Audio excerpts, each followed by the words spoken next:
A journey through time, a story of human innovation, resilience, and creativity. It is a testament to our ability to adapt, build, and leave behind legacies that echo across the ages. While towering civilizations like the Egyptians, Greeks, and Romans are etched in the collective memory of humanity, they are but a fraction of the vast, intricate web of human progress. Beyond the familiar names and tales, countless other societies have flourished, creating wonders, shaping cultures, and influencing the course of history, only to be forgotten by the mainstream narrative. Today, we're embarking on a journey to uncover some of the most fascinating ancient civilizations you've probably never heard of, revealing the hidden threads that connect us to our shared past.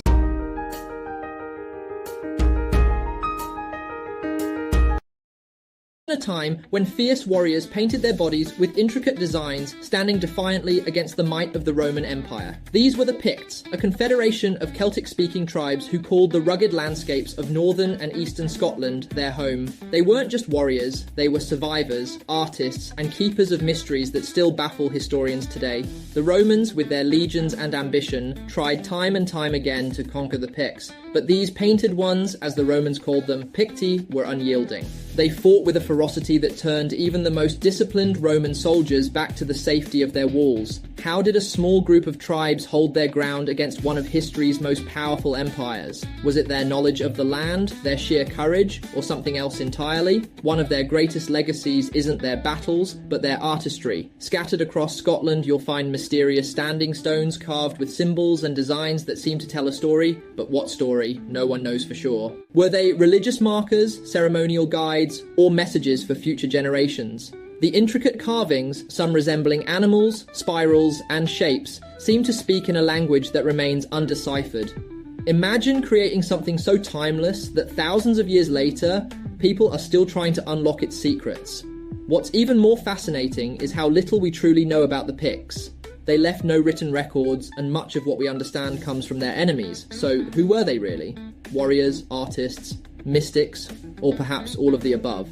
The Pictish legacy is a puzzle waiting to be solved. What do you think those symbols mean?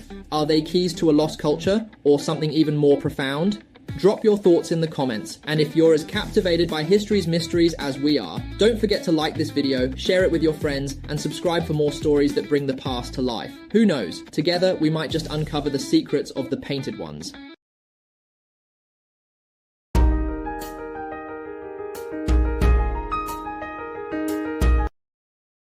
So, there's a forgotten African kingdom that once ruled ancient Egypt. The Kingdom of Kush, located in Nubia just south of Egypt, was one of Africa's most remarkable civilizations, thriving from 1070 BC to 350 C. Imagine a culture so powerful that it influenced Africa, the Mediterranean, and the Near East, and yet it maintained its own unique identity. Here's the twist. The Kushites didn't just coexist with Egypt, they ruled it during the 25th dynasty, earning the title of the Kushite dynasty. Despite their close ties with Egypt, they created a rich, distinctive culture that blended Egyptian, African, and Mediterranean influences. Their achievements, legendary. The Kushites built over 200 pyramids in Meroe, showcasing their own architectural style, more pyramids than Egypt itself. They developed their own written language, the mysterious Meroitic script, and were pioneers in metallurgy, crafting iron tools and weapons that powered their economy and strengthened their armies. But here's the question for you. Why don't we hear more about Kush, a civilization that shaped history? Let us know your thoughts in the comments below. If this story amazed you, make sure to like, share, and subscribe for more incredible stories from history's hidden corners. And remember, history is full of surprises. You just have to dig a little deeper.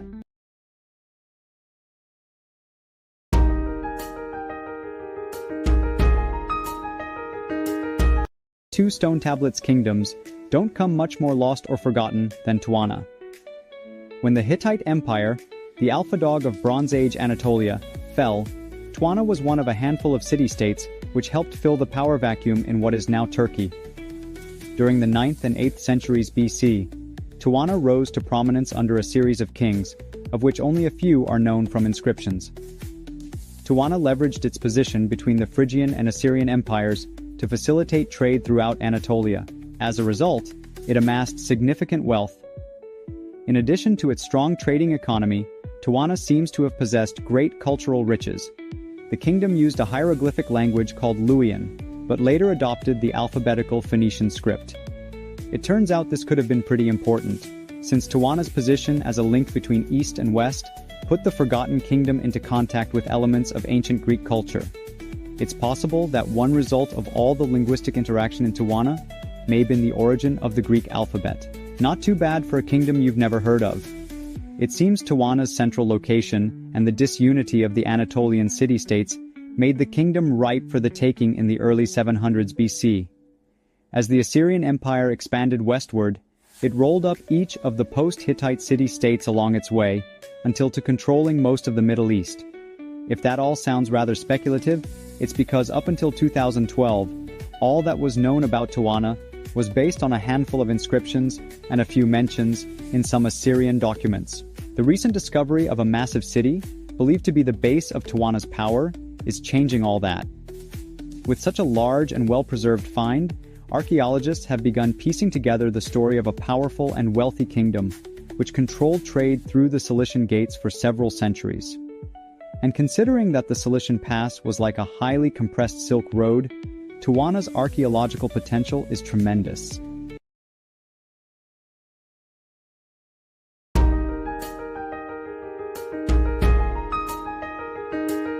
Traveler, you've come to hear of Colchis, my homeland, a place of beauty and wonder that lies nestled against the Grand Caucasus and the shores of the Black Sea.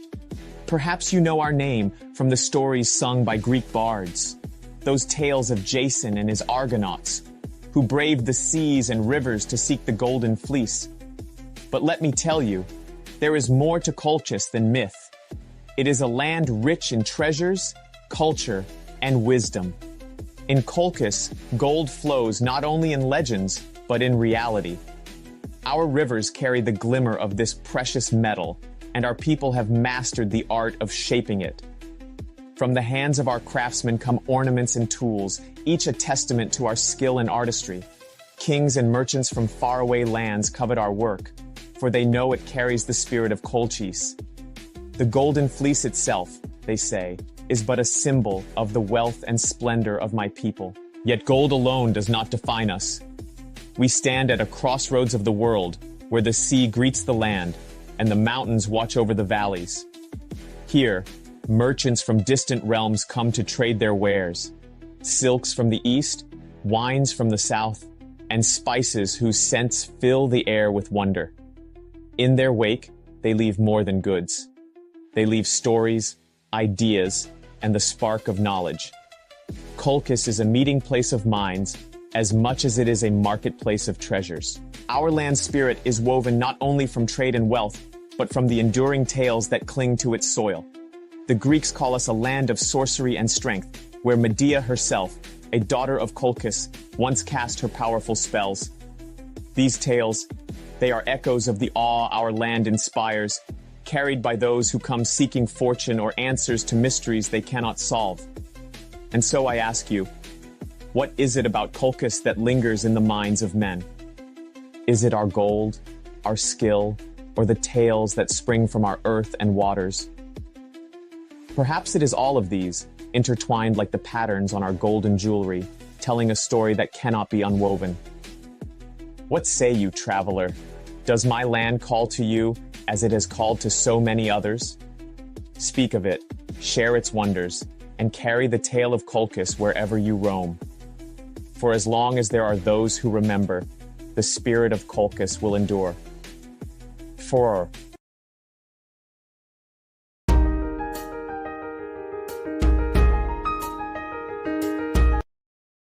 Imagine a civilization so advanced it had running water, multi-story buildings, and breathtaking art over 4,000 years ago. Sounds incredible, right? The Minoans, a vibrant Bronze Age society, thrived on the island of Crete between 3000 and 1450 BCE.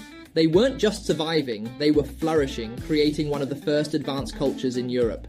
What's even more fascinating, their entire way of life was deeply tied to the sea.